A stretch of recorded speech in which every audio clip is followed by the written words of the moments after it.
Selamat pagi, salam sehat buat kita semua. Public Expo Live 2022 atau PUBEK telah memasuki hari keempat.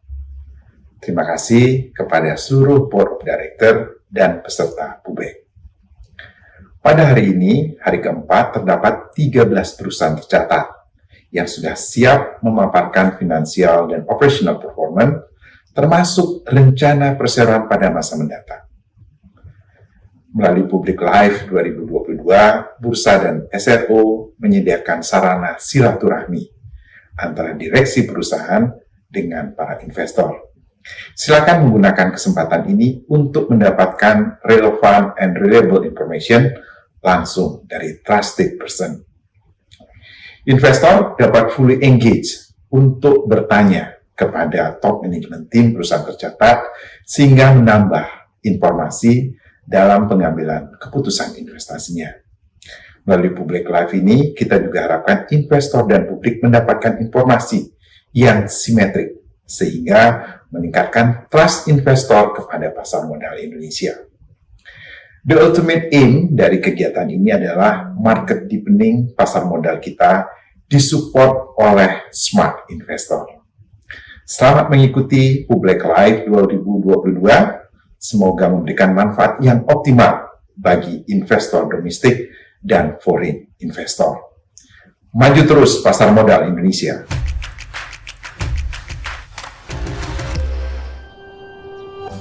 Everyone wants a happy life.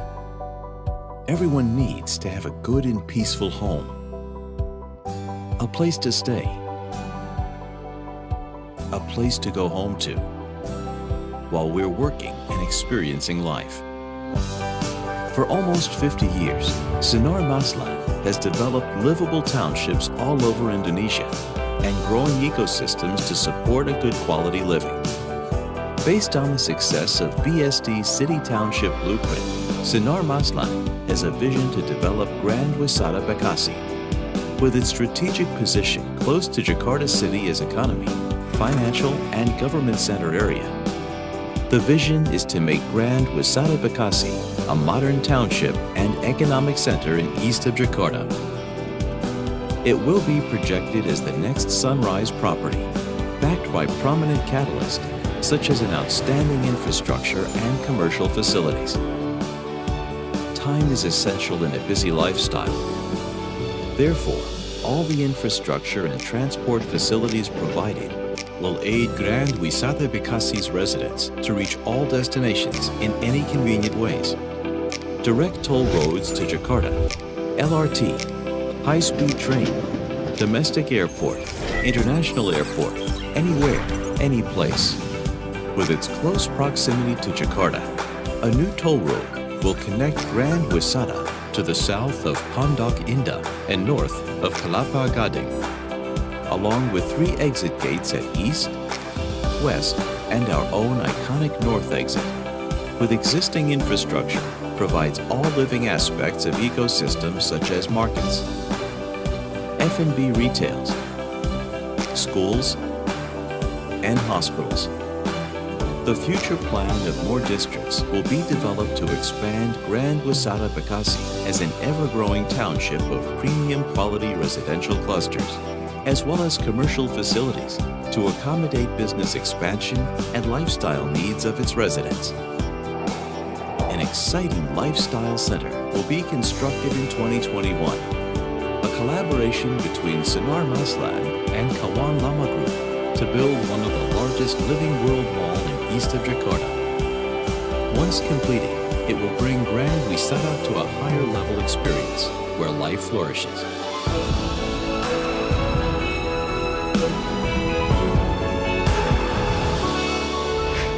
Grand Wisata Bekasi, livable township.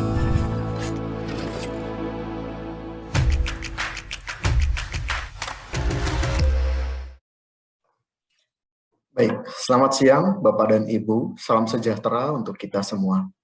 Terima kasih kami ucapkan atas kehadiran Bapak dan Ibu semua dalam acara Public Expo Live 2022 dalam rangka 45 tahun diaktifkannya kembali pasar modal Indonesia. Pada sesi ini, Public Expo oleh PT Duta Pertiwi Tbk. Sebagai informasi, PT Duta Pertiwi Tbk telah tercatat pada tanggal 2 November 1994 dengan kode perdagangan DUTI atau DUTI yang bergerak di bidang properti dan real estate.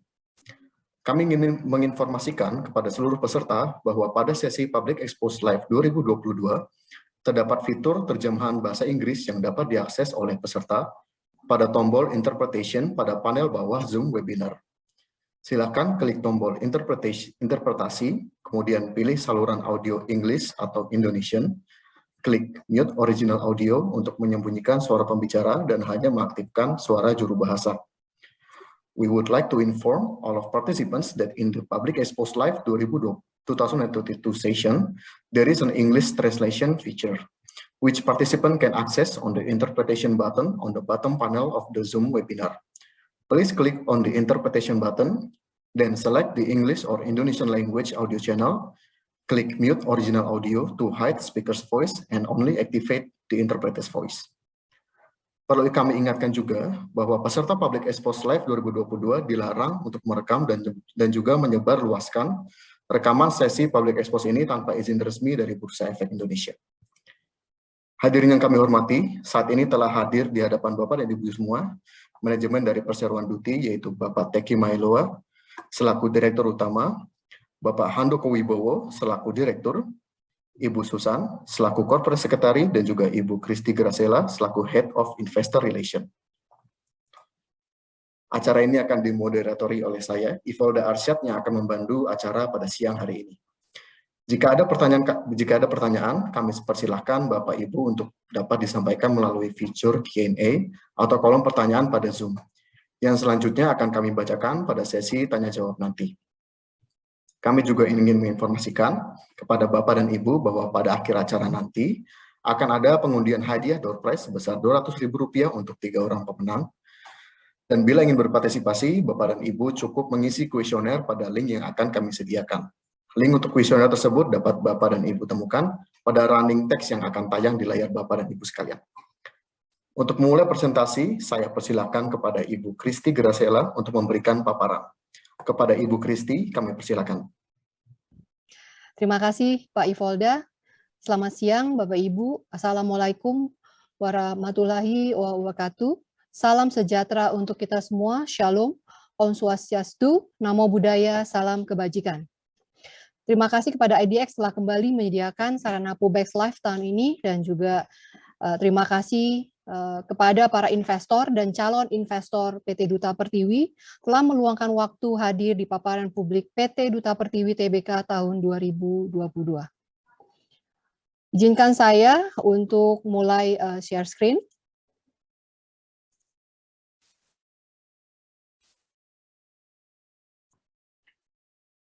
Dan saya akan mencoba menjelaskan kinerja Duta Pertiwi semester pertama tahun ini dan seputar perkembangan produk dan pembangunan di proyek-proyek utama Duta Pertiwi. Sekilas saya hendak kilas balik, perusahaan kami sudah berdiri sejak lebih dari 30 tahun yang lalu, yang dimulai dari pelopor ruang retail dengan brand nama ITC, kemudian berkembang melalui pertumbuhan signifikan menjadi developer dengan reputasi prima dalam hal hunian, ruang perkantoran, dan sewa retail yakni ITC dan mall. Dalam proses yang dilalui panjang lebar seperti yang dapat kita baca di screen, di mana pertama kali tercatat di Bursa Efek Surabaya pada tahun 1994, melakukan beberapa aksi kooperasi dan pengembangan proyek yang berkesinambungan. Terakhir, kami telah berhasil mengakuisisi PT Thomas Kembangan Perdana menjadi 100% kepemilikan dengan proyek bernama Apartemen Aerium di Jakarta Barat. Untuk melakukan semua ekspansi dan akuisisi diperlukan pendanaan yang suportif, dan Duta Pertiwi bersyukur mendapat dukungan yang besar dari investor pasar uang dan pasar modal, termasuk telah menerbitkan obligasi rupiah dimulai pada tahun 1996, menerbitkan obligasi rupiah pertama senilai 200 miliar rupiah, dan terakhir pada tahun 2007 Duta Pertiwi menerbitkan obligasi rupiah sebesar 500 miliar, dan semua obligasi yang kami terbitkan telah kami lunasi sesuai tanggal jatuh tempo, yaitu tepat waktu. Pemegang saham pengendali Duta Pertiwi sendiri adalah perusahaan TBK juga, yaitu BT Bumi Serpong Damai TBK, yang memiliki single majority sebesar 89% saham dari Duta Pertiwi yang telah diterbitkan, dan yang lain-lain termasuk masyarakat memegang saham Duta Pertiwi sebanyak 11%. Nakoda perusahaan kami dipimpin oleh Dewan Direksi yang tepat dan Dewan Komisaris yang mengawasi juga tim yang handal, dimulai oleh Bapak saya mulai memperkenalkan dari Bapak Mukhtar Wijaya sebagai Presiden Komisaris, Bapak FX Ridwan Darmali sebagai Wakil Presiden Komisaris, Bapak Teddy Pawitra dan Ibu Susi Hirawan sebagai Komisaris Independen. Kemudian untuk day to day secara operasional, Duta Pertiwi dipimpin oleh tim yang handal, dimulai dari Bapak Teki Mailoa sebagai Presiden Direktur, Ibu Lijani Harjanto sebagai Wakil Presiden Direktur, kemudian disupport oleh dua direksi yang sangat profesional di bidangnya, antara lain Bapak Hongki dan Bapak Handoko. Sesuai yang dapat kita baca di screen kita masing-masing, kami menjelaskan bahwa lokasi dan kualitas produk-produk Duta Pertiwi dapat dipetakan untuk bisa maksimum menangkap peluang bisnis dan potensi-potensi keuntungan yang lebih optimal, dimulai dari proyek-proyek secara perumahan. Ya, kami memiliki proyek terbesar yaitu Grand Wisata di Bekasi, di keluaran kilometer 21 Jakarta Cikampek. Kedua juga ada kota wisata, dan selain perumahan dengan cakupan luas, kami juga merupakan pengembang, bisa disebut juga sebagai salah satu pionir dari support block dengan konsep ITC mulai dari ITC Mangga 2, ITC Cempaka Mas, ITC Roxy, dan sampai ke ITC yang ke-10, yaitu ITC Surabaya. Dan secara recurring income kami juga dapat dari gedung perkantoran dan pusat perbelanjaan. Ya, ke gedung perkantoran kami memiliki 2 tower di Tamrin, yaitu Sinar Mas Land Plaza Tamrin Tower kedua dan Tower ketiga. Ada juga Dimo Space, tepatnya ada di sebelah dari Sinar Mas Land Plaza Tamrin. DP Mall Semarang merupakan mall kelas menengah yang terdapat di pusat kota Semarang, dan juga Sopodel, kami memiliki space perkantoran seluas 2 lantai di Mega Kuningan. Untuk rekreasi dan hotel, kami memiliki 1 hotel saja di Semarang dengan brand nama Room Inn, ya, dan juga 1 water theme park yang berada di kawasan perumahan Grand Wisata dengan brand name Go Wet. Secara portofolio, kami sudah hadir di 3 kota besar Indonesia, ya, dan memang fokus kami dalam kurun waktu 5 tahun ke depan masih Jabodetabek, terutama Grand Wisata, Kota Wisata, dan Southgate TB Simatupang.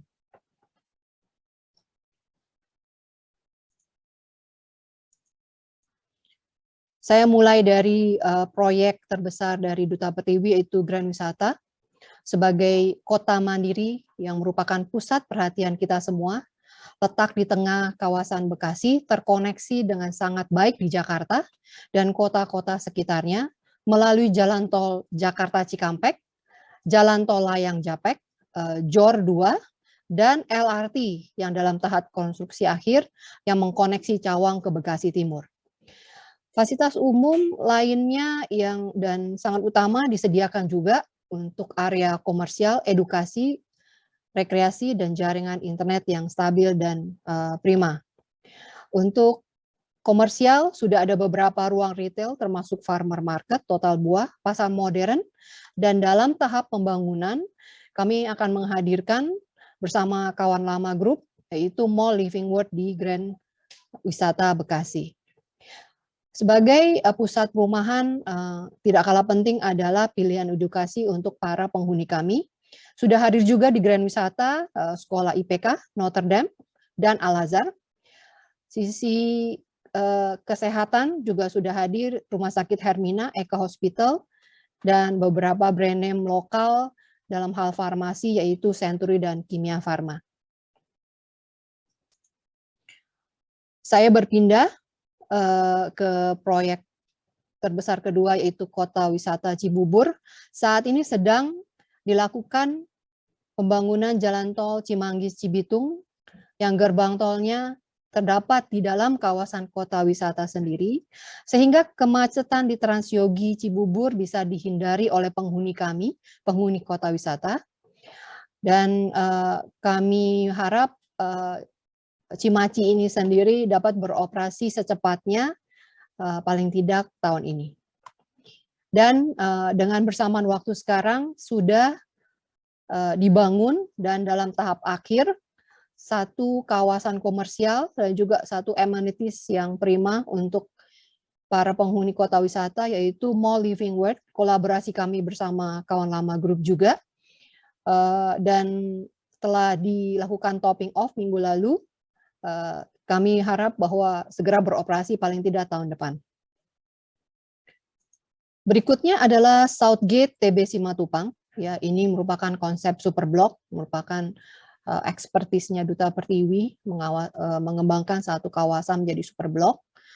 Dan Mall Southgate sendiri sangat baik beroperasi dikarenakan sudah tersewa 100% kepada Aeon Mall, sehingga pendapatan berulang yang kami dapatkan dari Southgate Aeon Mall sendiri terjamin ya dan tidak berfluktuasi. Dan di atas dari Southgate sedang dibangun juga 3 apartemen tower yang masih dalam tahap pemasaran juga, diharapkan dapat segera diserah terimakan mulai tahun ini sampai tahun 2024.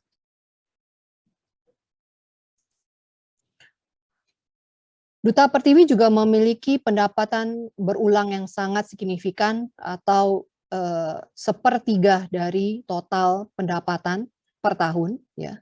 Kontributor utama antara lain ada Sinar Masland Plaza Tamrin Tower 2 dan 3.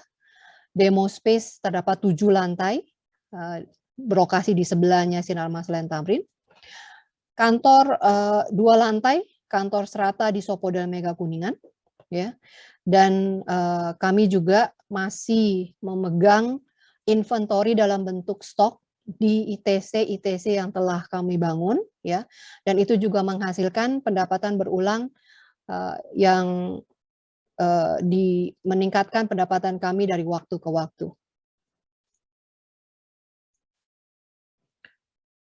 Marketing sales yang telah tercapai di Duta Pertiwi adalah sebesar 67% di 6 bulan pertama tahun ini, di mana target tahunan kami adalah 1,4 triliun.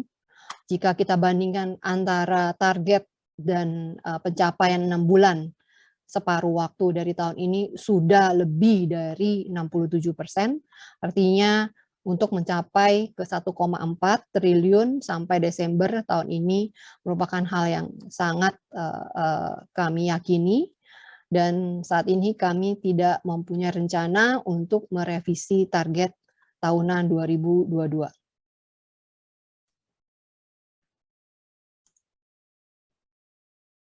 Izinkan saya untuk mengupdate kinerja keuangan semester pertama tahun ini. Ya. Total aset berkurang tipis sebesar 1%. Ya. Total liabilitas bertambah 7% dikarenakan pertambahan dari liabilities kontrak dan hutang lancar lainnya. Total ekuitas berkurang secara minimalis yaitu 4% dikarenakan pembagian dividen tahun buku 2021, dan selebihnya ekuitas terus bertambah dari sisi laba bersih yang dapat diatribusikan di semester pertama tahun ini. Kenaikan pendapatan dari year on year pada semester pertama meningkat sebesar 79% dikarenakan mulai kembalinya kegiatan tenan-tenan, ruang sewa kantor, dan retail, termasuk jumlah pengunjung yang terus membaik sehingga tingkat kolektabilitas sewa kami juga terus meningkat. Ya, dengan hal ini seiring dengan restart dari kegiatan normal kita, restart dari kegiatan ekonomi. Setelah 2 tahun kita harus berdiam diri ataupun mengurangi kegiatan dikarenakan pandemi.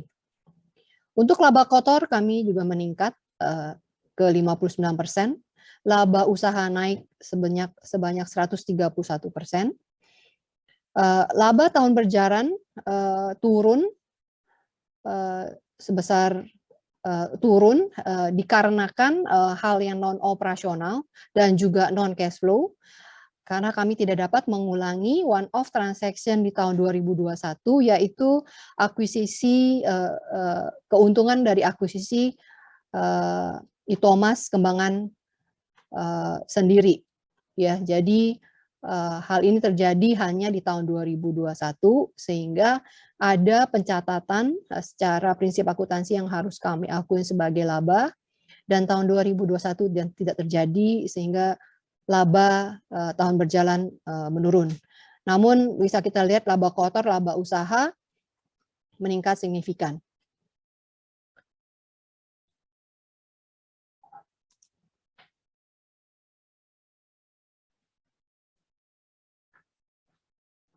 Untuk per posisi Juni 2022, kas dan setara kas yang kami bukukan sebesar 3,2 triliun.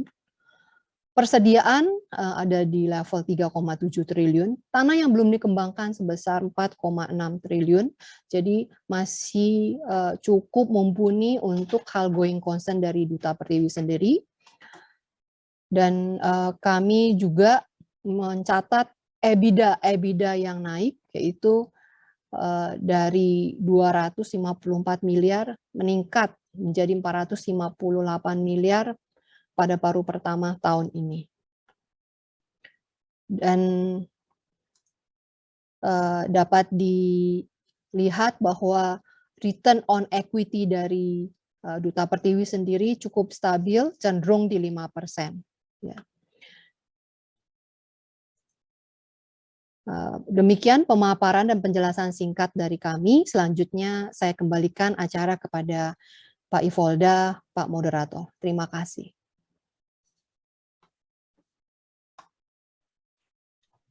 Baik, terima kasih Ibu Kristi. Bapak dan Ibu, kita tiba pada sesi tanya jawab.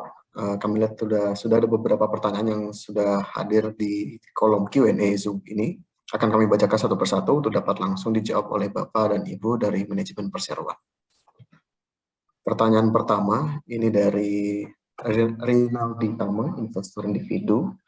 Pertanyaannya adalah, ada dua pertanyaan.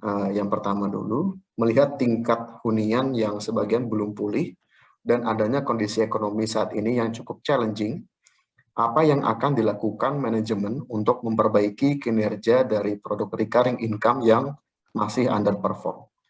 Mungkin saya bisa tujukan ke Bapak Teki, mungkin silakan Pak Teki. Baik, terima kasih Bapak Rivolda. Untuk Saudara Rinaldi Tama, terima kasih banyak atas perhatian dan pertanyaan yang sangat produktif ini. Pada saat ini kami dapat jelaskan, syukur kami bisa memaintain tingkat hunian yang ada pada sektor recurring income yang mana untuk sektor office building kami masih bisa memaintain dengan okupansi di atas 80%. Jadi di kami tidak ada kategori yang masih underperform, karena selama pandemi pun juga sampai saat ini tetap banyak inquiry dan banyak perusahaan-perusahaan startup yang masuk ke sektor-sektor office yang ada di perusahaan kami di perseroan. Jadi kami sangat bersyukur bahwa untuk sektor recurring income masih sangat menunjang untuk di sektor ini. Selanjutnya untuk sektor yang lain seperti komersial dan sebagainya, tentunya memang masih perlu waktu untuk bangkit lagi karena para pengusaha dan juga pedagang masih banyak yang melihat keadaan apalagi pada saat seperti ini tingkat inflasi yang cukup tinggi dan juga kebutuhan-kebutuhan masih belum banyak terpenuhi. Tapi dari perseroan recurring income dapat kita maintain dengan baik, bahkan akan menanjak pada saat-saat mendatang jika ekonomi sudah lebih baik. Hal ini tercermin dari revenue yang sudah kita hasilkan, yang mana sudah dicapai sampai saat ini adalah 944 miliar dari target 1,4 triliun, yang mana sesuai dengan target perseroan. Demikian dapat saya jelaskan seperti itu. Terima kasih Pak Teki atas jawabannya, semoga menjawab. Lalu untuk masih dari penanya yang sama, Pak Rinaldi, untuk pertanyaan kedua adalah, apakah akan atau sudah ada produk dari PT Duta Pertiwi yang merespon tren work from home atau work from anywhere? Mungkin bisa dijawab oleh Ibu Kristi, silakan Bu. Ya, baik, Pak Ivoldi, saya coba menjawab, tapi mungkin jika Pak Teki dan Pak Handoko ada tambahan, saya persilakan. Untuk konsep work from home, work from anywhere, kita kita alamin ya selama 2 tahun, dan sebagian besar dari kita merasa bahwa awal-awal itu merupakan hal yang baru dan sangat exciting. Tapi tanpa bisa kita pungkiri bahwa social interaction jauh lebih efektif ditambah dengan fasilitas yang lebih mumpuni jika kita kerja di kantor yang lebih profesional. Jadi kami Duta Pertiwi ya memang memiliki beberapa space yang signifikan, terutama di Jakarta dalam space ruang perkantoran. Kami melihat bahwa akan balik kembali bahwa korporasi-korporasi akan tetap menyewa ruang perkantoran di lokasi-lokasi strategis sesuai dengan segmen pasar mereka. Ya. Dan karena kita tahu selain butuh social interaction, butuh koordinasi, infrastruktur seperti fiber optik, jaringan internet, ya, dan hal-hal yang berhubungan dengan pekerjaan kita itu lebih lengkap di perkantoran. Nah, tapi dari satu sisi yang kita lihat adalah pada saat tren, karena ini juga sudah mulai lewat ya, work from home segala macam, kita lebih cenderung lebih mengamati saja. Ya. Saat ini kita juga masih punya beberapa properti ya yang bisa saja jika kita hendak konversi menjadi co-working space ataupun tempat-tempat leisure yang bisa mengadop tren dari work from anywhere saat ini. Ya. Tapi pada umumnya kita punya pendapat ya bahwa tren balik lagi ke kantor yang mandatori itu akan kembali dalam waktu dekat. Dan kita lihat juga dari perusahaan besar seperti di negara modern pun seperti Amerika, mereka sudah mulai memaksa karyawannya untuk balik ke kantor ya pada saat ini. Mungkin itu penjelasan dari saya. Jika Pak Teki atau Pak Handoko hendak menambahkan, silakan. Ya, memang work from home itu terjadi pada 2-3 tahun terakhir ini, tapi kita tidak melihat ini merupakan suatu tren yang intensif untuk seterusnya gitu. Tetap akan ada work from home dengan skala dan juga tingkatan yang tergantung dari perusahaan masing-masing, dan yang kita lakukan ialah infrastruktur, terutama yang menunjang untuk ya seperti pada saat ini kita bisa dari rumah pun juga untuk bentuk meeting ataupun menghadiri suatu conference, infrastruktur yang dalam bentuk wifi, digital dan sebagainya itu kita sediakan dengan baik. Di sisi lain kita punya properti yang tersebar di berbagai tempat di Jabodetabek khususnya, sehingga dapat membantu bagi pengusaha ataupun investor yang ingin melakukan kegiatannya dimanapun juga. Demikian dari kami. Baik, terima kasih Pak Teki dan juga Bu Kristi. Lalu selanjutnya untuk pertanyaan lanjutannya adalah dari Bapak Samuel Felix Budi. Bagaimana prospek proyek duty yang signifikan terhadap omset di tahun 2023? Mungkin bisa dijawab oleh Ibu Kristi. Silakan, Bu. Ya, terima kasih Pak. Ya, seperti yang sudah saya paparkan tadi, memang proyek terbesar kami masih Grand Wisata, kedua adalah Kota Wisata. Ya. Grand Wisata sendiri mencakup dari hampir lebih dari 2/3 dari target tahunan kami. Ya. Jadi Grand Wisata itu annual target untuk marketing sales sendiri itu lebih dari 600 miliar.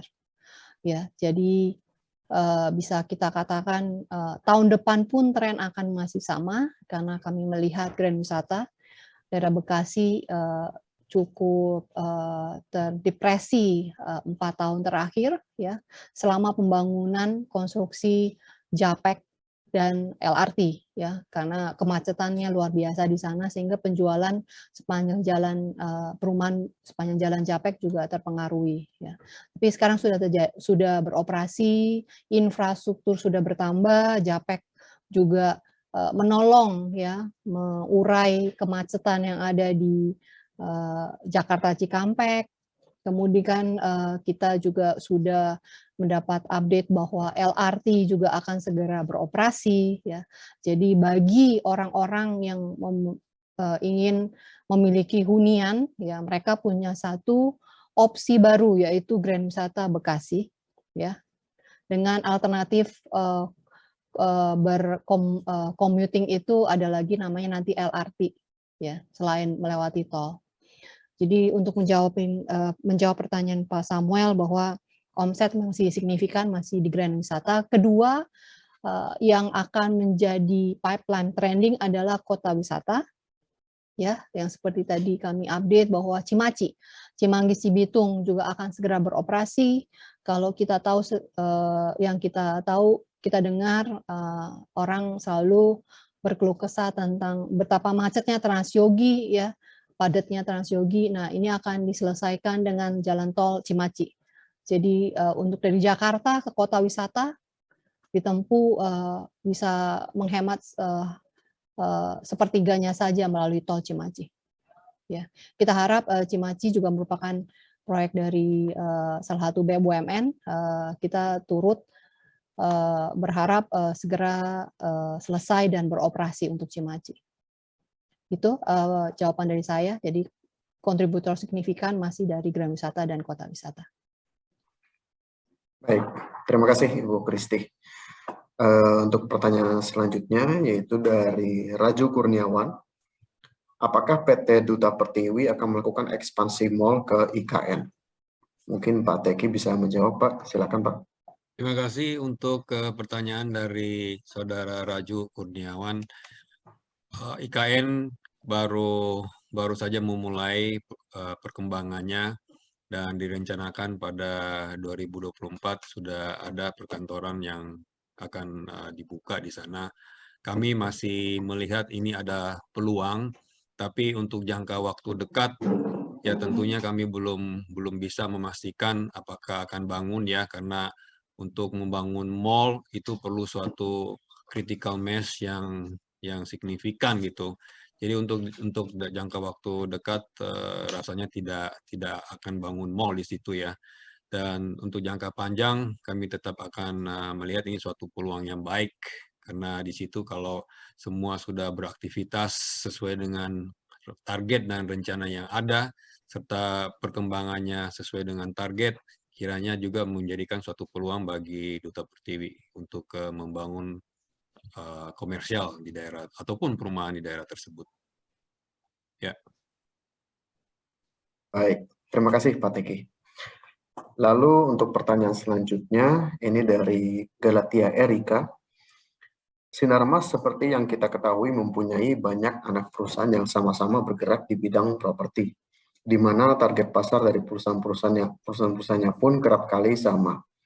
Jika terjadi lagi gelombang baru atau pandemi lainnya, atau suatu situasi inflasi atau ekonomi yang memburuk di waktu dekat, di mana industri properti masih sedang mencoba untuk di-cover, apa yang akan dilakukan oleh perusahaan atau apakah yang telah dipersiapkan yang dapat membantu make sure agar perusahaan dan mungkin anak perusahaan lainnya dapat tetap sustain atau bertahan sampai industri benar-benar pulih kembali. Mungkin untuk Pak Teki, Pak, silakan Pak dijawab. Ya, untuk pertanyaan dari Ibu Erika, ya memang kita punya beberapa perusahaan yang segmen market yang sebenarnya sama sekali pun juga tidak. Dan uniknya dari residensial kita tersebar di berbagai tempat. Jadi secara geografis merupakan target marketnya beda untuk di daerah tersebut. Jadi walaupun ada segmen-segmen tertentu yang overlapping, tapi sampai saat ini masing-masing proyek masih bisa perform sesuai dengan target mereka masing-masing. Dan juga pricing dan juga terutama model rumah ataupun fungsi yang ada di tiap-tiap perkembangan, misalnya di Grand Wisata, ya itu di daerah Bekasi, koridor Bekasi yang bisa menangkap peluang dari industri dan juga sekarang termasuk ke peluang menengah atas, dan untuk daerah Cibubur tentunya segmennya lebih menengah atas ya, walaupun rumah-rumah kecil tetap kami sediakan dan fasilitas tetap kita kembangkan yang pada saat ini sudah topping off ya mall di kota wisata juga. Jadi memang ada overlapping, tapi masing-masing punya target market dan juga secara geografis itu berbeda. Ya. Baik, terima kasih Pak Teki atas jawabannya. Baik, Bapak dan Ibu hadirin sekalian, demikianlah sesi tanya jawab untuk Public Expose PT Duta Pertiwi Tbk. Dikarenakan adanya keterbatasan waktu, kami mohon maaf atas pertanyaan Bapak dan Ibu yang masih belum terjawab. Apabila terdapat pertanyaan lebih lanjut, silahkan Bapak dan Ibu dapat menghubungi Investor Relation atau unit terkait dari PT Duta Pertiwi Tbk melalui portal komunikasi yang dimiliki oleh perseroan. Kami ingatkan kembali kepada Bapak dan Ibu bahwa pada akhir sesi akan ada pengundian hadiah door prize sebesar Rp200.000 untuk 3 orang pemenang. Untuk berpartisipasi dalam pengundian, mohon dapat mengisi kuesioner untuk meningkatkan layanan dan kualitas acara kami. Link untuk kuesioner tersebut dapat Bapak dan Ibu temukan pada running text yang akan tayang di layar Bapak dan Ibu di bawah. Terima kasih. Sebelum kami tutup, kami persilahkan untuk Bapak Teki Mailoa untuk memberikan closing statement yang ingin disampaikan kepada publik. Kepada Bapak Teki, kami persilahkan. Baik, untuk calon investor ataupun investor yang sudah ada, Duti yakin walaupun tetap akan adanya pergejolakan, tapi kami melihat tentunya adanya tren yang membaik. Memang pada saat ini isu kenaikan dan tingginya inflasi yang tetap sangat mempengaruhi ekonomi secara keseluruhan yang diikuti dengan kenaikan suku bunga perbankan. Namun demikian, kami melihat tetap adanya peluang untuk segmen pasar dan produk-produk yang kreatif dari Duti. Sehingga dengan adanya hal seperti ini tetap dapat menopang pertumbuhan yang berkelanjutan dari perseroan. Terima kasih banyak atas kesediaan waktu yang sudah diluangkan pada sore ini. Selamat sore. Baik, terima kasih Bapak Teki. Hadirin yang kami hormati, usai sudah untuk paparan publik yang disampaikan oleh PT Duta Pertiwi Tbk. Mari kita beri aplaus untuk para penyaji dari PT Duta Pertiwi Tbk. Sebagai informasi juga, tayangan Public Expose perusahaan hari ini juga dapat ditonton ulang di YouTube Indonesia Stock Exchange. Atas nama penyelenggara, kami mengucapkan terima kasih kepada Bapak dan Ibu manajemen dari PT Duta Pertiwi Tbk dan juga seluruh peserta hadirin yang hadir. Sampai jumpa pada acara Public Expose Live yang akan datang. Maju terus pasar modal Indonesia.